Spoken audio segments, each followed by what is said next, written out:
Everyone, and welcome to today's webinar, Everyday Meetings, Neglected Business Process. And on behalf of IIBA and IAF, thanks for joining us today. Today's webinar is an exclusive IIBA membership event. It is designed to deliver practical resources as you continue to hone your skill set and deliver value within your organization. At IIBA, we're all about uniting a community of professionals to create better business outcomes. And we are all here today to do just that. Today, we are pleased to bring this webinar as part of the strategic alliance between IIBA and IAF. Both IIBA and IAF share common interests and are committed to collaborate and provide additional resources and value to both respective memberships. This is our third co-hosted webinar this year, and previous webinar recordings can be found under the archived webinar section of IAF or IIBA website. For those who are not familiar with the IAF, the International Association of Facilitators is an organization with over 1,600 members in more than 65 countries. The IAF advocates and educates on the power of facilitation and embraces the diversity of facilitators. If we were to use one sentence to describe what the IAF does and stands for, it would be enabling powerful change. Today, we're very pleased to have Beatrice Briggs with us. Beatrice is the founder and director of the International Institute for Facilitation and Change, a consulting firm based in Mexico. She has been facilitating and training groups in participatory processes since the 1990s.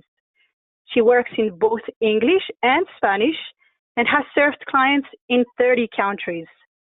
Although a native of the United States, Beatrice has been living in Mexico since 1998. And Beatrice is a certified professional facilitator, the author of numerous books and articles about facilitation, and the acclaimed 4-minute video, What Do Facilitators Really Do? And if you have 4 minutes, I would encourage you to take a look at it. It's available on YouTube. Before we start, I wanted to remind you that there are 2 handouts made available to you, and they are located in the handouts section of the webinar, GoToWebinar panel. Once again, we're very pleased to have Beatrice with us. Please welcome Beatrice.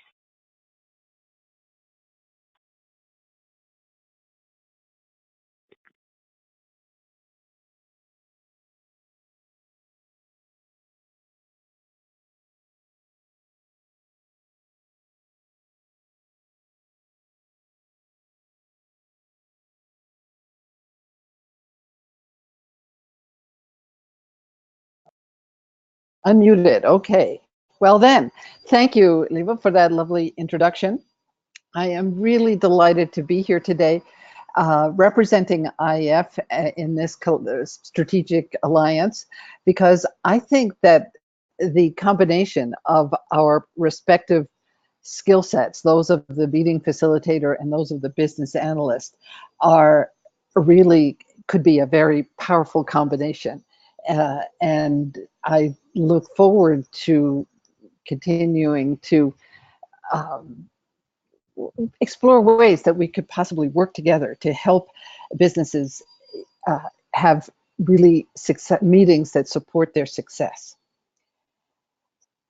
To that end, I want to call upon virtually, let's see, the author and sorry, I'm starting to be fumbling around, but I can't see the screen. There we go.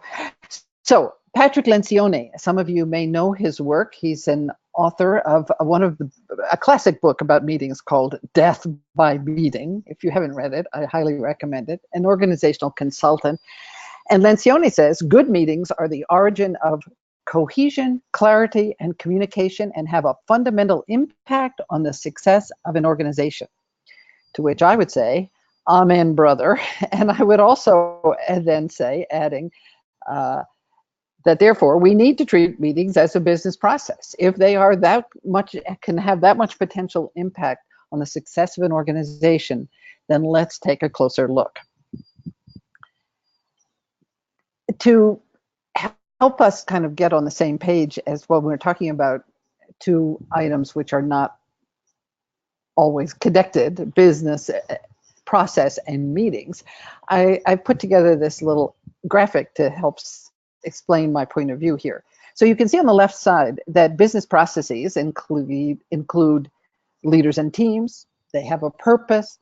They have some expected outcomes, and there's a sequence of actions, the things that they're going to do, tied to a timetable, and along the way, there are various decision points. Those of you who are business analysts probably recognize that list.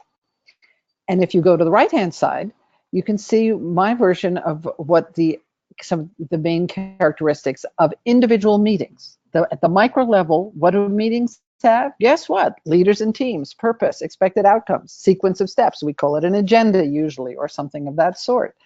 And there's, definitely timetables involved, and often decisions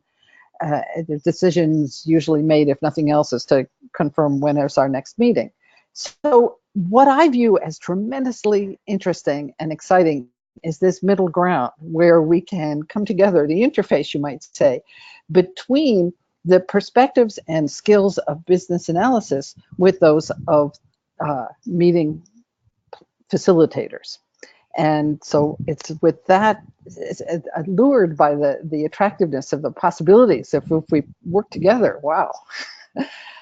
I'm hoping that makes sense to you. And anyway, I've now revealed my bias that I do believe that meetings are a business process and need to be treated as one. But let's face it, not all meetings are all that great. Many of them are just downright painful. And so that's another reason for paying more attention to them. Some of the costs of meetings include things like confusion about what, if anything, was decided. This is a tragic occurrence that is not all that unusual. I, some years ago, was working with an insurance company here in Mexico that they had a monthly meeting. The four partners of the owners, of the partners of the business, had their 12-person executive staff meet in a breakfast meeting, which were totally chaotic. First of all, the owners were definitely not trained facilitators or even meeting planners, so they would get into off-the-wall discussions among themselves. There were waiters running around in between, moving the plates and serving the coffee. And at the end of the meeting, the senior team would have to meet again to figure out what in the world they were going to do coming out as a result of this meeting. So that would be an example of a wasted time and money. And by the way, there's a follow-up to that story. After they had received some training and got encouraged by me and my colleagues, they politely informed the owners that they really didn't want any more of those breakfast meetings in the restaurant. They preferred to meet in a proper meeting room, and that they, thank you very much, would take care of the agenda. So change is possible. But getting back to the point here, meetings have a cost, and bad meetings are a waste of time and money. So, and even if you just count if in a business situation where people are employed and paid and for their time, and they all have something else to do besides being in a meeting, so it's worth it to know what that expense is. And we'll come back to that later in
We apologize for the delay.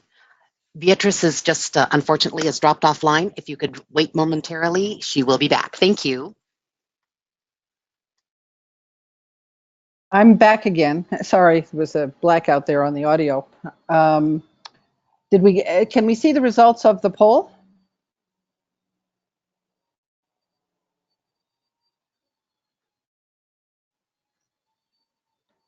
Terry or Leva, can you help me out here? My apologies. Sorry, I had to unmute myself.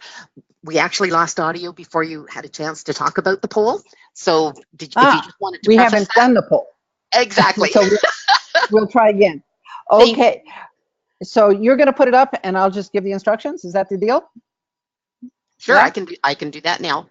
All right, thank you. So everyone, please, sorry for the interruption, but the question is, does your company or the organizations that you work with, do they have performance criteria for meetings? Are they holding, they have any way of holding people accountable for the meeting results? So check one of the following: yes, no, sometimes, and not sure.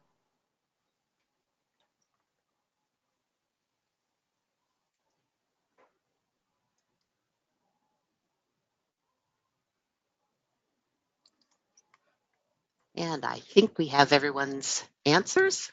Great. Well, let's see the results then. All right.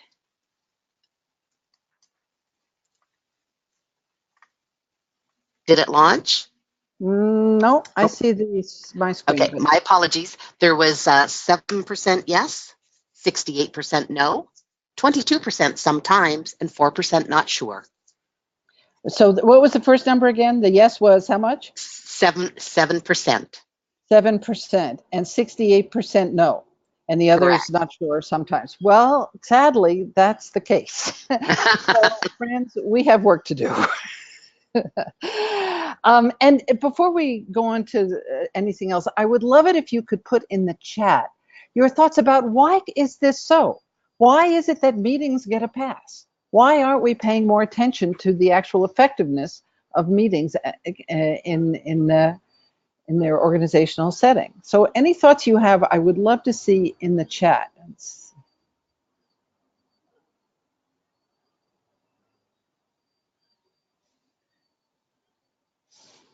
So I'm not sure if I can see the answers, but Right, I can see them. Yeah, I can see them. And so the answers are coming in.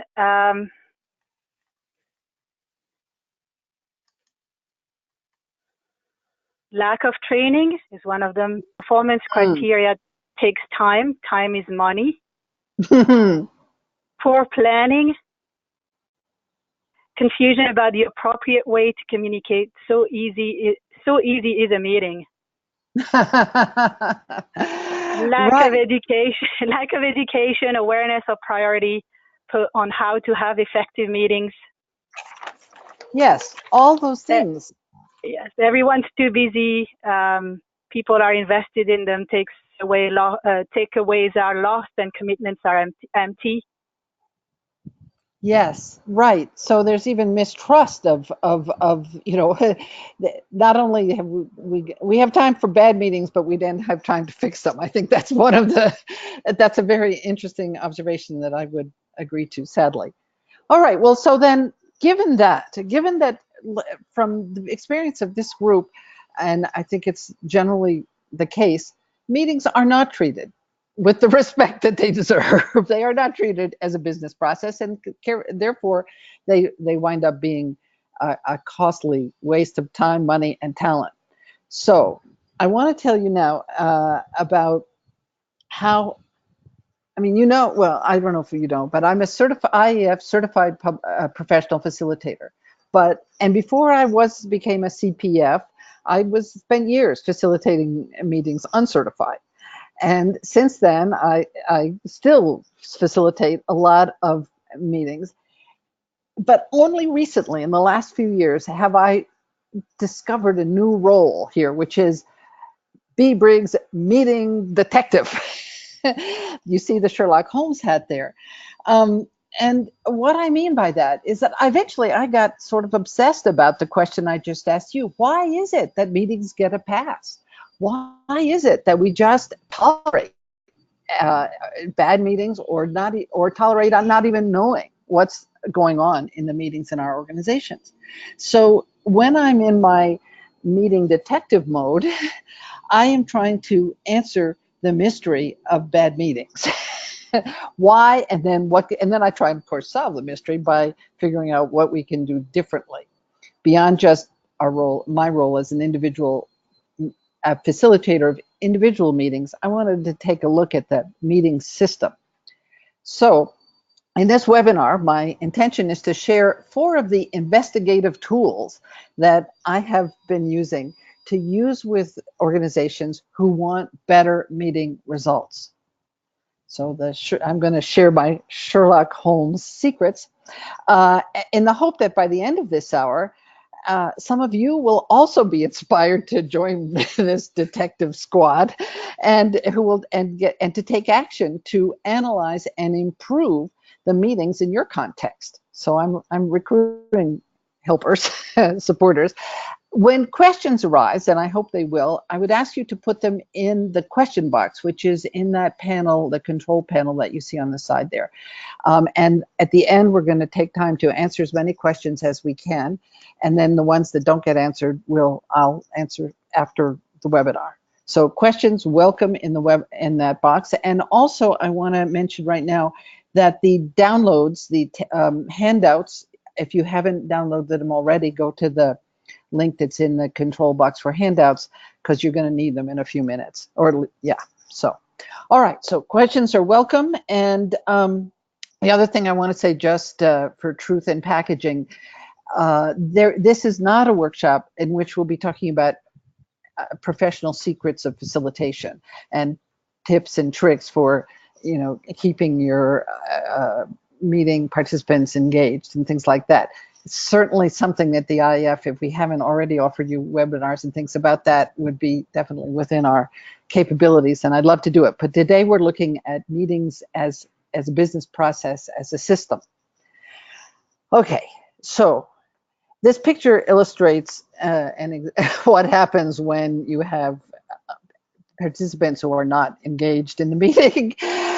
And these kinds of behaviors are the sorts of things that drive people sometimes to look for help in improving their underperforming meeting culture, except that they don't call it the underperforming meeting culture. That would be way too indirect. What they say is, these meetings are driving me crazy. If I have to keep attending these meetings, I don't know what I'm going to do. They're a total waste of my time, or not a total waste of my time, but I've got so much stuff to do on my desk. How can I be sitting here listening to this with no idea why I'm here? So that's a kind of clue that this is an organization that could use some help. In addition to those 2 downloads that you have, I wanted this moment mention this recently published book by my colleague Elise Keith. Elise works for Lucid Meetings. She's one of the founders of that platform, and she's just published in the last month or so this excellent book called Where the Action Is: The Meetings That Make or Break Your Organization. Very accessible, very chock full of great information, and I receive no royalty from her sales, but I encourage you to check out that book. It's also listed in the resource section of the handout.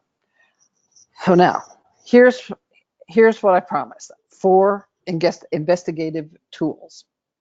And I'll give you the 1-sentence summary of what's the one thing that is really I'm going to be trying to get across with these 4 tools, is that meetings are specific. They are not generic. I mean, so when you hear people saying all meetings are bad or so many meetings are bad, it's probably true. But what's interesting and where we can make a difference is when we get in close enough to see what makes them context specific, and then how can we intervene. So with that in mind, the first tool I want to share is a benchmarking tool that will allow you to establish a baseline for organization's meeting, looking at the big picture on the performance maturity scale. Benchmarking meetings. Interesting idea. How would you do it? What would that mean? Well, you can find, there's a link on your notes page of where you can find a complete article, in-depth description of this tool. But now I'm going to give you a short tour. There are 5 levels in this model, and it's important to recognize that these levels are descriptive. They are not prescriptive. This does not presume that it's inherently better to be at the top end of this scale, the world-class level. So we're not recommend.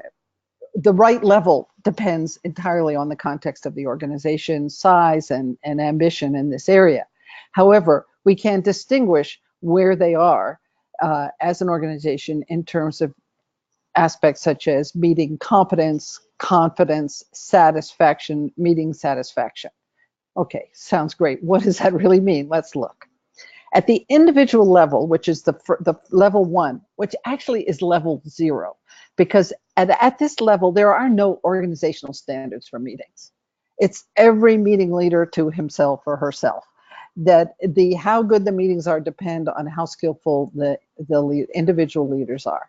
And so while this is a common enough circumstance in small and new organizations, you can see that it's limited. It leaves it wide open for bad meetings to happen, because there's no real guidance about what would make a good meeting. Going one step up this scale, the next level you could call more professional or standardized. And here the organization finally steps up to the plate and says, okay, yes, here's some guidelines, here's some professional standards, just basic guidelines for what we expect in meetings. And with that kind of clarity, it sometimes can be amazing how quickly people, smart people can say, oh, okay, that's how you do it. Well, fine. And so when that happens, when you get to level 2, there is at least some generic guidelines, a sort of professional best practices. And then as a result, most meetings have at the minimum a clear purpose, why are we here, and documented results. What did we accomplish? What happens next? Okay, so that's a step. The next step is what we call the effective level, where the meetings are more customized. You notice that little measuring tape over there? It's like getting a custom-made dress or suit or something like that. So here, it's not just generic description of what would be good things to do in your meeting. Here, the meeting processes are refined, defined, customized to meet the needs of the specific business units in which these meetings are taking place. So customized is the word, really. And there's a meeting taxonomy that we're going to explore in a few minutes that will help you figure out what are the different meetings and the requirements, therefore, that they might have. So we've gone from individual, no organizational guidance, to some guidance, to here customized templates and things for certain kinds of meetings. And if we get to level 4, here we're looking at the entire meeting system. We've gone beyond looking at individual meetings, and we're looking at the meeting processes in the big picture and how they could be looking for ways in which they could be harmonized and integrated across the organization to make sure that the work is getting done in a efficient and effective way. And at this point, you're more able to monitor and evaluate what's going on here and how well people are doing, and also have the much more clarity about how to implement things that would improve the system. So the key word here is systematized. There is the meetings are viewed as a system and not just one-off islands of either success or suffering. The level 5 in this is world-class, and I like to call it optimized, because here, not only have you got, all of those other elements there, but the meetings are kind of branded. They embed the organization's values and strategic priorities. They're really integral to what the organization is about, and they're consistently improved because they have the monitoring and evaluation capacity to be, I mean, meetings are not static, you know, the models need to evolve with the needs of the group and the organization. So there's a commitment here to maintain, not just setting a high standard, but maintaining it over time. And organizations that do this then become models for others who say, well, let's do it like, you know, look at how great their meetings are. Anyway, so there's our 5 levels of the benchmarking scale, the meeting performance maturity scale. Let's just see what that looks like in practice. Here's a case study, or an example really, of a marketing firm in Mexico that we worked with recently.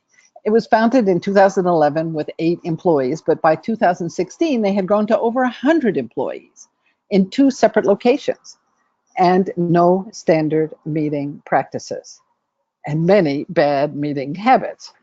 So finally in 2017 they sought help. Why? Because some of their strategic partners, other businesses that they outsourced to and had to have meetings with, were complaining bitterly about the horrible meetings. So where were they on the scale? Right here at level 1. There were no real organizational standards for meetings. It was kind of everyone on their own, and they, to the point that their own business, you know, strategic partners were complaining. So that's one example. I'm going to give you another one just so that you can get a feeling for how this works. Let's just see here. Okay, here's another example of a large, successful international company that was drawn to the idea of benchmarking their meetings. They thought, oh, they like benchmarking, and they are pretty world class in a lot of what they do. So their aspiration was to first of all, discover whether they were world-class with their meetings, or at least try and get there. So when we started working with them, what became apparent to them and to us was that they're actually somewhere between level 2 and level 3. They have some standardized guidelines. They have some customization in certain areas, but it's a big company, a lot of meetings, a lot of money being spent on meetings that they really couldn't account for.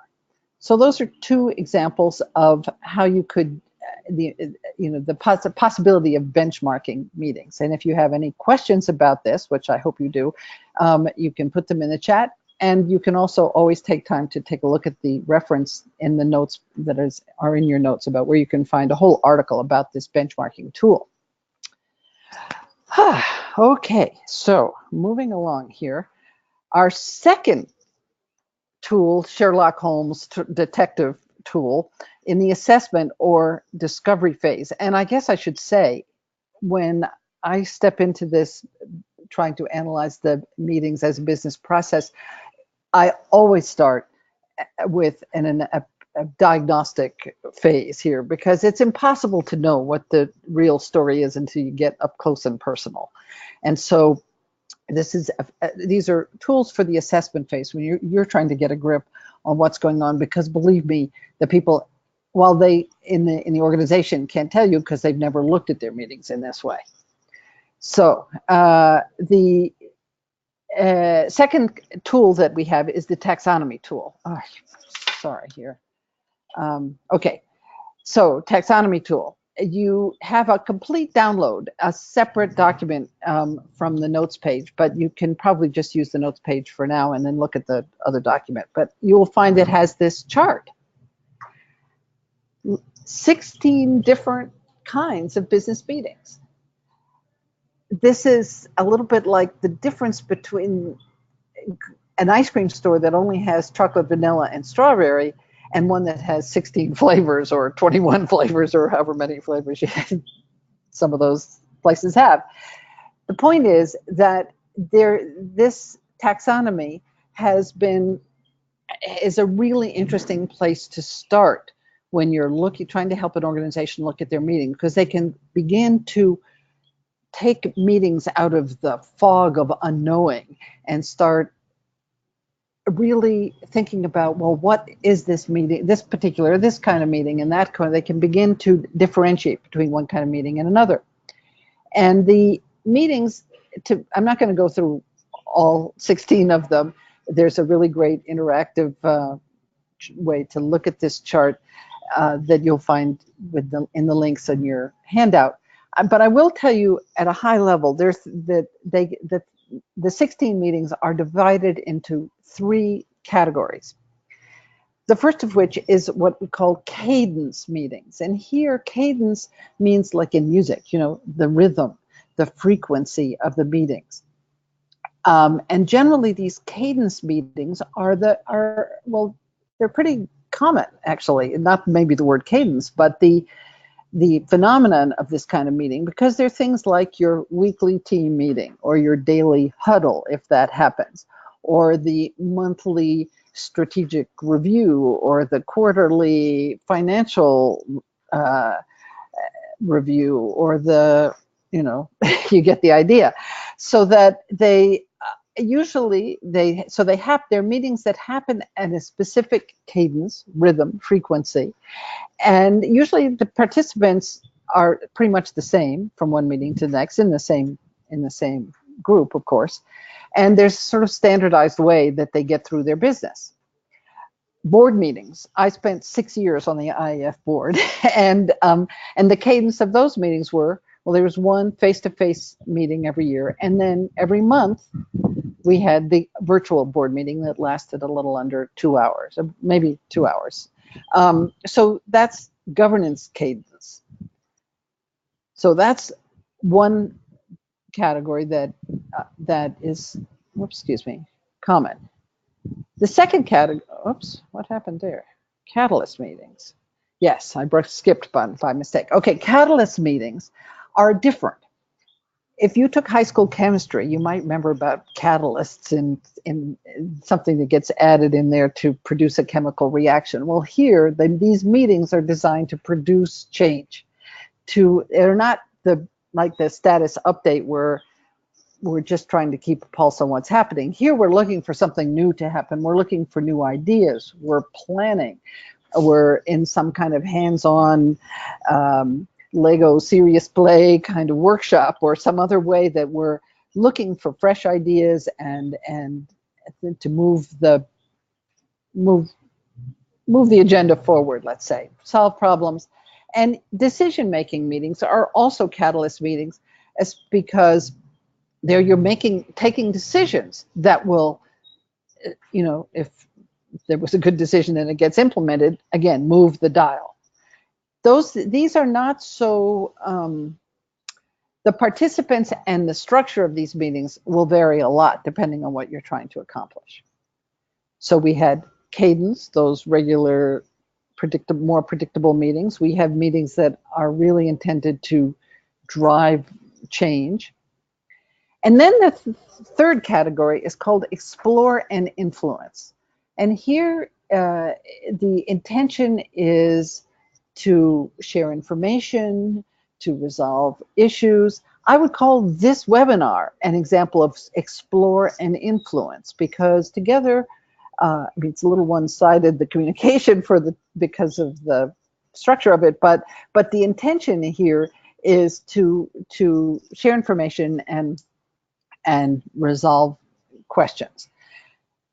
I can give you another example of a explore and influence meeting from just a week or two ago here in Mexico. I was asked to facilitate a one-day meeting that was convened by the German embassy. And they pulled together 40 representatives from NGOs, non-governmental organizations, and people working in the federal government in issues related to good governance. Good governance, big issue in Mexico, because a lot of the times it's not happening. There's other things like corruption and lack of transparency and things like that.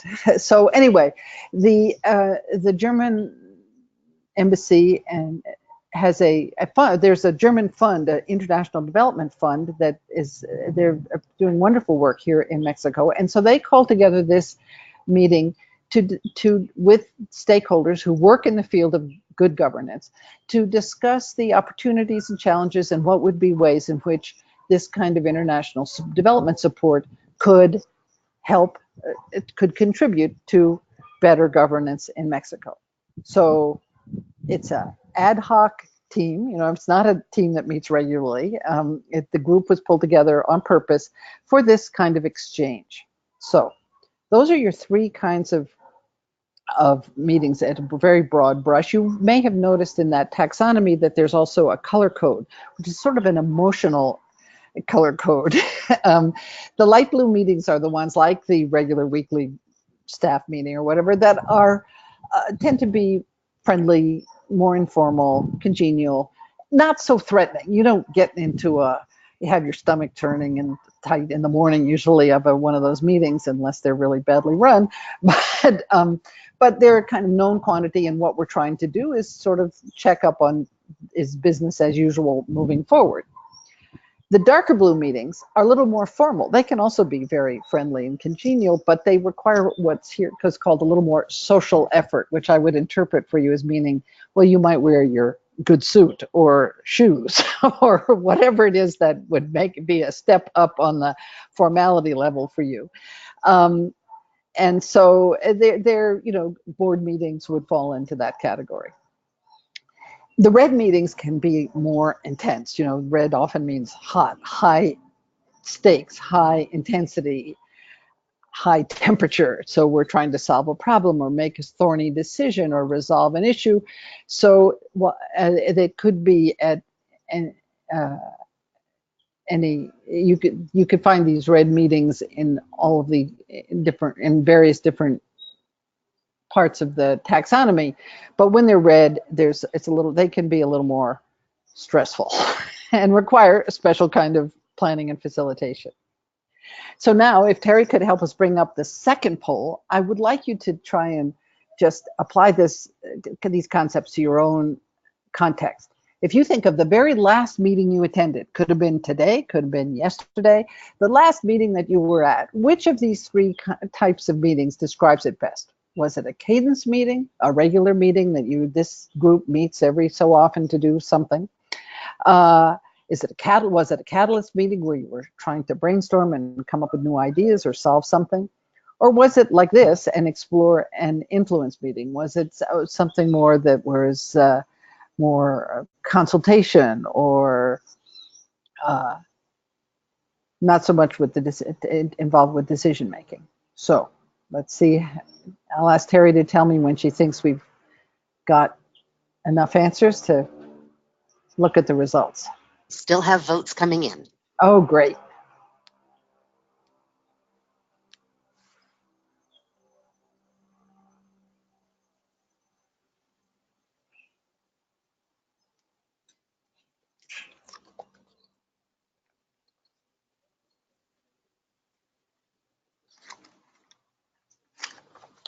Looks like people are giving it serious thought. That's awesome. Yes, excellent. Yeah. Well, these are three new. This taxonomy is quite revolutionary. Not revolutionary, but it's new, and people aren't used to thinking about meetings in this differentiated way. So I'm glad they're taking time.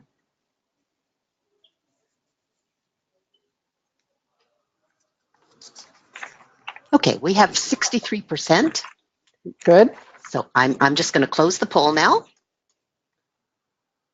And if you can, since I can't then see what the results are, if you can tell me, that would be great. No problem. So we have 63% voted, 40% cadence, 29% catalyst, and 31% explore and influence. Great.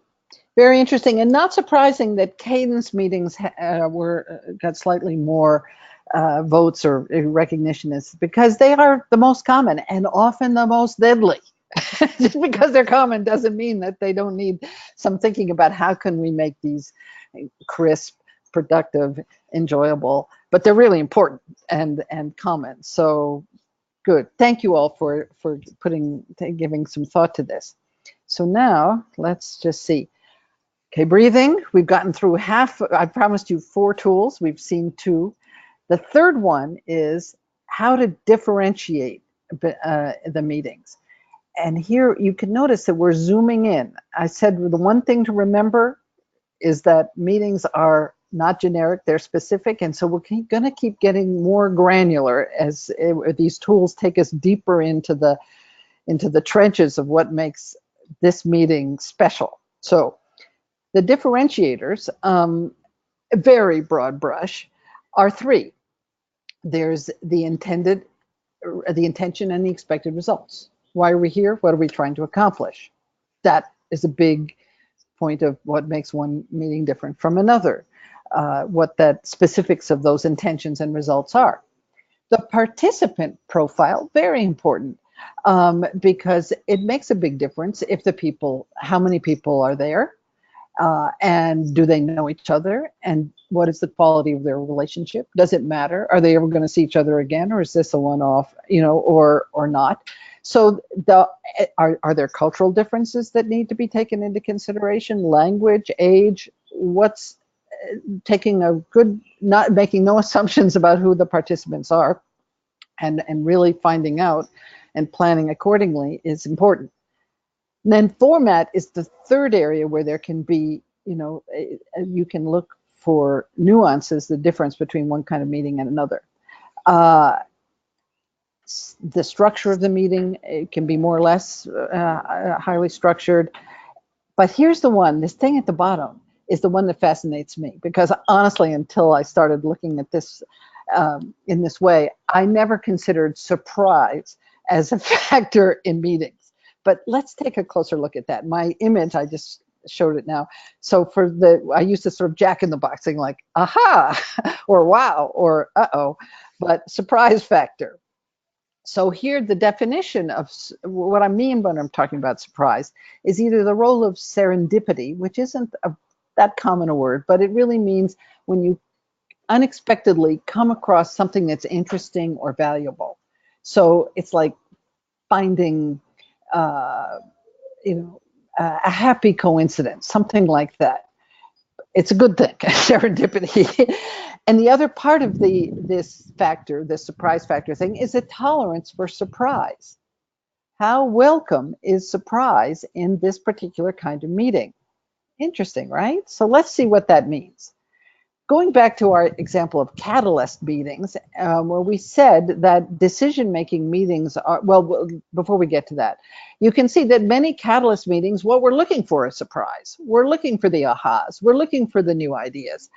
If we're looking for, it's idea generation, that we don't want yesterday's best thought. We want the new stuff. Decision-making is the exception. It's a catalyst meeting because it drives the agenda forward. But at the point we get to where we're ready to actually make the decision, we've supposedly done the homework, massaged the data, done whatever we do, and we're ready to, the groundwork has been done to make the decision. So at this point, surprise is not what we're actually looking for. Now, let's see. Let's take a look, go back to our friends in the marketing firm in Mexico, and see what this looks like in their situation.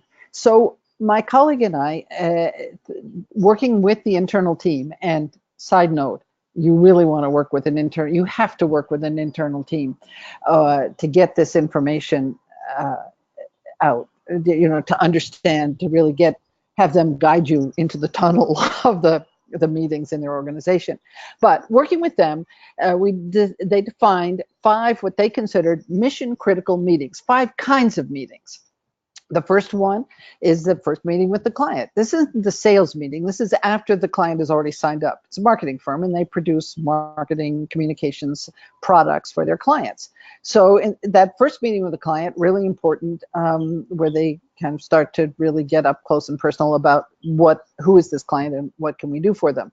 Then the other kind of meeting, next kind of meeting is the project launch, internal meeting with the team, where they get their mandate, their marching orders to get focused on what they're trying to do.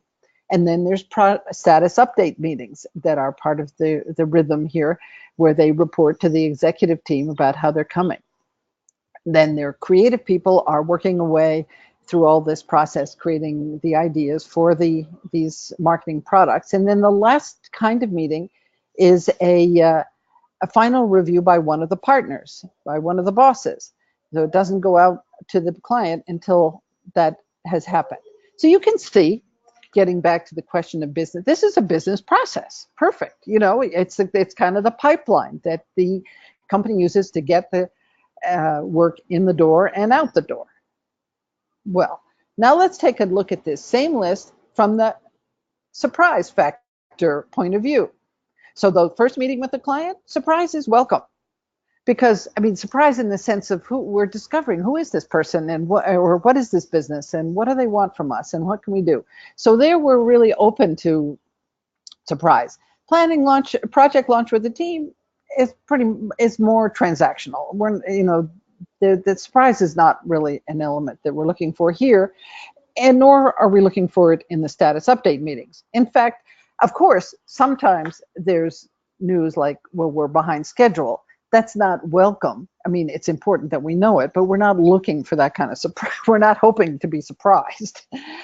The creative teams, however, go for it. You know, give it all the creativity, bring on your surprises. We're looking for that. But when we get to the decision making by the final review by the boss, what's the story about surprise? Well, you can imagine. Remember, before I tell you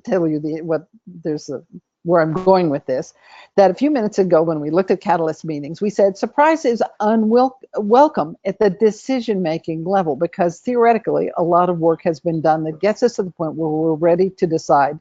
And in this case, what you hope the decision is that yes, go ahead, send it on.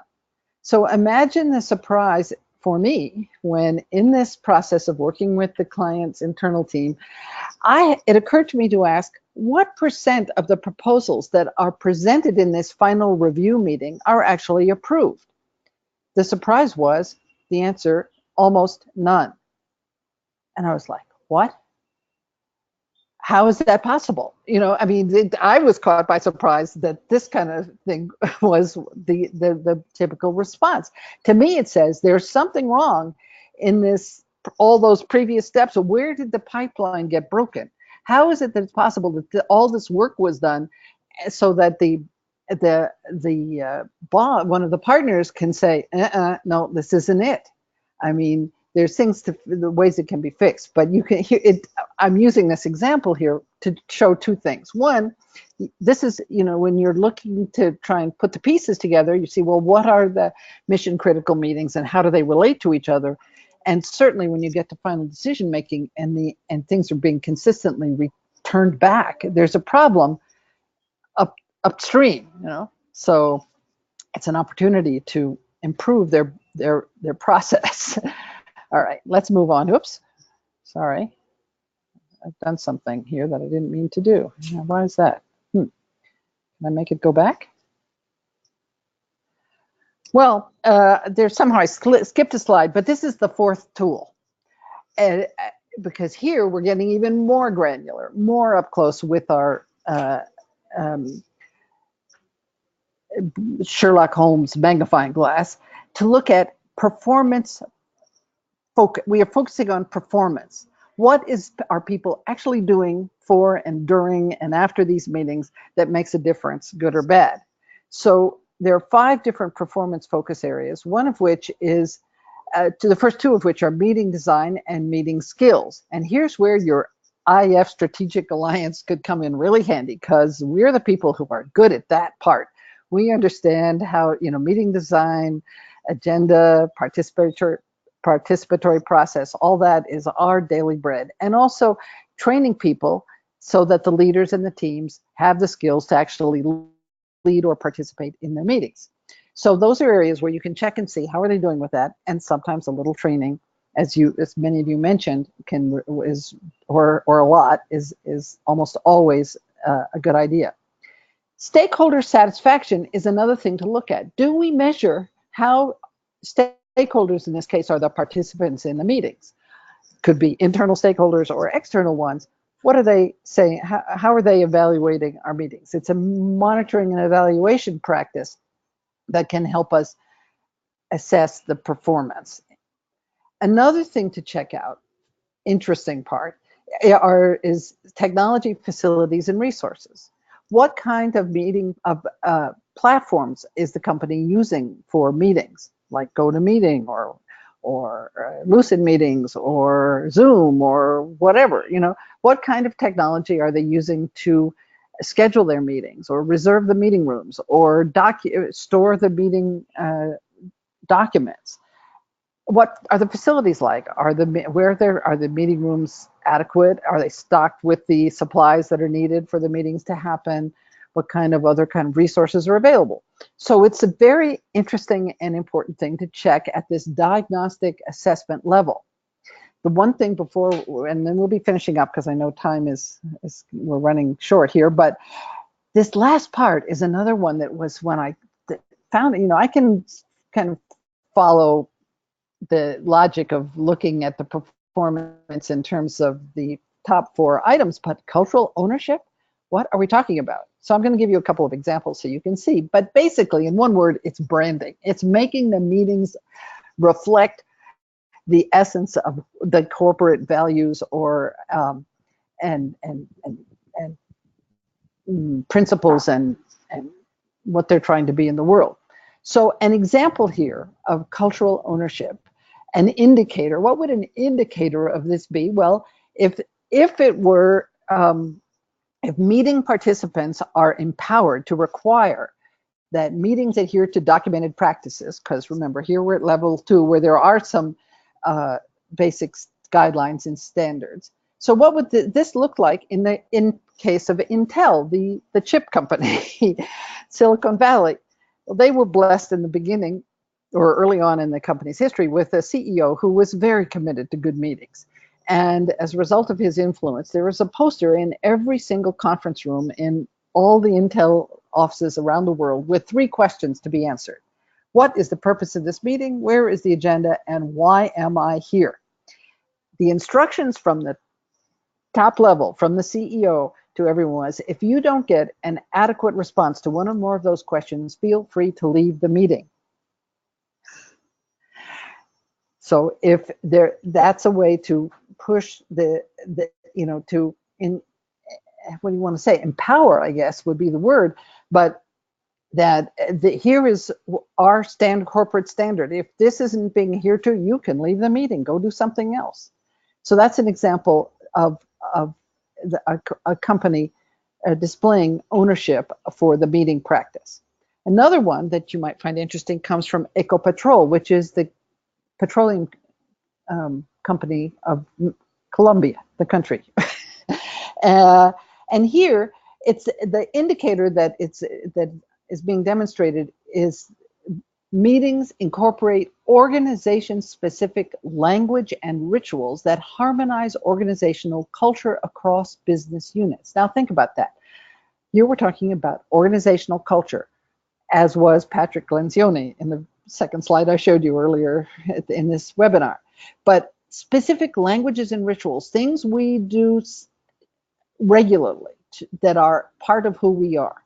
So in Ecopetrol, they begin every single meeting with a safety moment, which is when the leader or someone provides an example or some kind of reflection related to the importance of taking safety precautions. I mean, they're an oil drilling company. It's important, they're concerned about these things.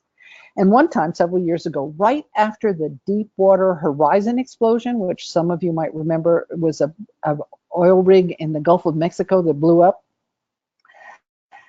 and it caused lots of tragedy and destruction.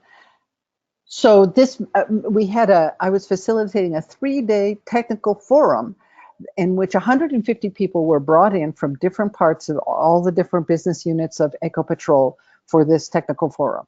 And because it's Ecopetrol and they have cultural ownership over this, as they have a ritual for starting any kind of meeting, we watched several minutes of pictures of the Deepwater Horizon explosion. It wasn't why we were there. It wasn't the focus of the meeting, but it was part of who we are, Ecopetrol. It's us because we start reflecting on safety first. So those are 2 examples. You can probably think of, other kinds of organizations. If it was a religious organization, they'd start with a prayer or a moment of silence or whatever. But these rituals that sort of let you know this is us. So here we are, almost out of time, with having seen 4 different ways that you can work with clients during this assessment phase, and there's additional resources there for in the handout. You can find more about all these. This has just been the flyover view. The one that I didn't have time to go deeply into, but again, there's a link in your notes page about how to calculate the meeting return on investment. There are a lot of companies that don't want to hear, unless you can give them a business case for putting time and money into fixing their meetings, or at least even finding out what's wrong with their meetings. This is really valuable. And in this handout, there are several different exact ways that you can calculate the return on investment. So that's just a reminder that that's there. So now, as we're winding down, and hopefully we'll have a time for at least a few questions, meetings are specific, place specific, context specific. They are not generic. And so you have to get in there and up close and figure out what really is going on, and you will never be able to guess it. I mean, I have been surprised every time as I get closer, to the real what's actually happening. I never would have predicted some of the things we found. So the generic best practices are useful, but only a little bit. The other good news is that meeting performance can be measured and definitely can be improved. And the other news is that I'm here to help, and I'm sort of by proxy offering the help of my colleagues from IAF and other facilitators. If you want to talk to me about any of this, you can call me or set up a meeting on that link that's there, and it's also in your handout. Just to have no free, no obligation. This is not a sales thing. But I'm really excited about the idea of collaborating and helping you all in however way I can to help you get your clients and organizations focused on having better meetings. So, Maliva, tell me, do we have time for a question or two? Yes, we do, for a couple of questions. So thanks again, Beatrice. I think that was quite eye-opening. So we have a few questions, especially if you go back to the benchmarking itself. What would be the best approach, in terms of benchmarking? Do you do it yourself? Do you have a questionnaire? Do you talk to the client? Yes. How do you assess it? All of the above. No, we do it with a combination of, the tools that you're sort of implicit in that question. We usually do a survey that's of as many, it depends on how much of, what part of the organization we're working for, but we do an online survey to get responses from everybody. We do interviews with key people. We go, if possible, we go and observe their meetings live, or sit in on virtual meetings, or so we get a lot of data first, and then we try and figure out from that what people have told us and what we can find out. Then we again remember the internal team, so we would then be working with the internal team to say, well, this is what we heard, and looks like where you would be on this benchmarking scale. So it's, as the whole process is very collaborative, but we get data first, and then we figure out where that puts them on the scale. Sounds good. Going back to the tables, the taxonomy, how would you categorize project kickoff? Would it be a catalyst or explore and influence meeting? Good question. Well, it's definitely not explore and influence, because I would say, I would think it's because that team will keep meeting, and they probably will have their team. So I would view it as, that's a really good question. I think I would put it as part of a cadence meeting, because it's not the only time they're going to come together. And it'll be, in that way, it's linked to their status upgrade day meetings or meetings of subgroups within the team. I think I would say it's a cadence meeting, but it's a good question. If I get more enlightened thoughts, I'll share them. Sure.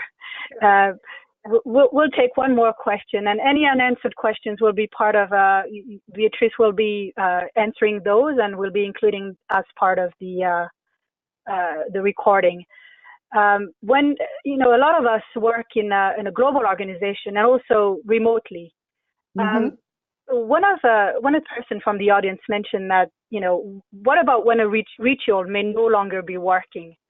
And especially in the case where half of the team is working remotely, how would you, would you have any suggestions on how to handle this? I'm sorry, but what's the problem? Half of them are working remotely and they have a ritual. So, for example, they share the facilitation. Yes. So that ritual is actually no longer working. Because they're not together. You're saying because That's they're right. different. Yes.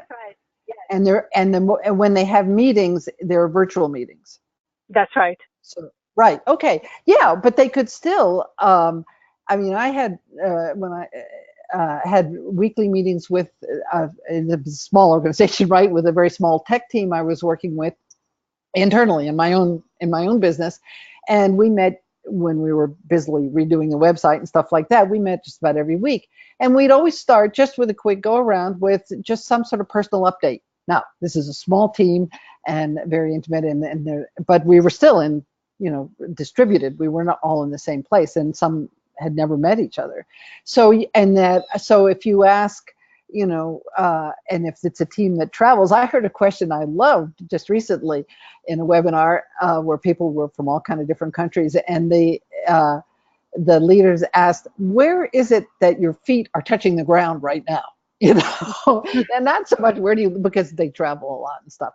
So there are things that you can do, including I have a daughter who's has a consulting business, I guess you'd say, and when she does any kind of program, she starts out asking people if they are willing to just take 3 deep breaths, and she guides them through it. And she says, if you don't want to do it, you don't have to. But then when everybody has kind of done that to get centered, they pick up and they start talking about what they have to talk about. So there are ways to do to have organization and culture sensitive rituals, even virtually. Great. Thank you so much, Beatrice. I think that was a really great presentation. We're looking at meetings in a different way now. So again, thanks for your time. Thank you everyone for attending. And thank you. Have a great day or great evening, wherever you are. Thank you. Thank you.